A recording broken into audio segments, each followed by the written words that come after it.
ओम शांति।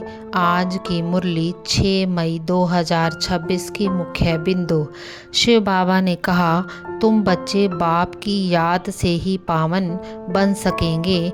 याद के सिवाय पावन बनने का और कोई उपाय नहीं है। पावन बनने के बिना कोई भी मुक्ति धाम नहीं जा सकते। इसलिए बाप कहते हैं, मामेकम याद करो तो आत्मा प्योर बन जाएगी।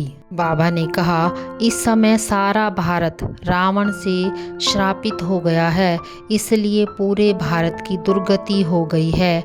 यह इतना बड़ा श्राप भी ड्रामा में नूंधा हुआ है। बाप कहते हैं कि तुम आधा कल्प आसुरी मत से पाप आत्मा बन गए हो।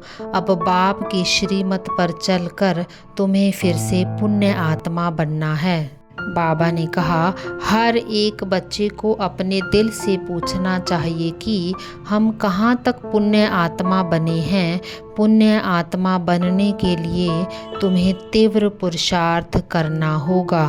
बाबा ने जो अविनाशी ज्ञान यज्ञ रचा है, इसमें तुम बच्चों को अपना तन मन धन सब स्वाहा करना है। बाबा ने कहा, जब तुम बच्चे शिव बाबा पर बलिहार जाएंगे तो शिव बाबा भी तुम पर 21 जन्मों के लिए बलिहार जाएंगे।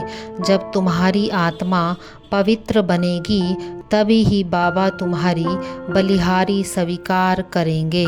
बाप ही तुम्हें कर्म अकर्म विकर्म का राज बताते हैं। तुम्हें इस कर्म क्षेत्र पर कर्म तो करना ही है। सतयुग में जो मनुष्य कर्म करते हैं वह अकर्म हो जाता है, उनको हेवन कहा जाता है। अब कलयुग में तो हेवन है ही नहीं। बाबा ने कहा, अब तुम बच्चों को इस समय कोई भी विकर्म नहीं करना है। कर्म क्षेत्र पर कर्म करते हुए विकारों का त्याग करना ही विकर्म से बचना है। बाप कहते हैं, जो बच्चे मास्टर नॉलेजफुल बनते हैं वे कभी भी विघ्नों से हार नहीं खा सकते, क्योंकि नॉलेज को लाइट माइट कहा जाता है, जिससे मंजिल पर पहुंचना सहज हो जाता है।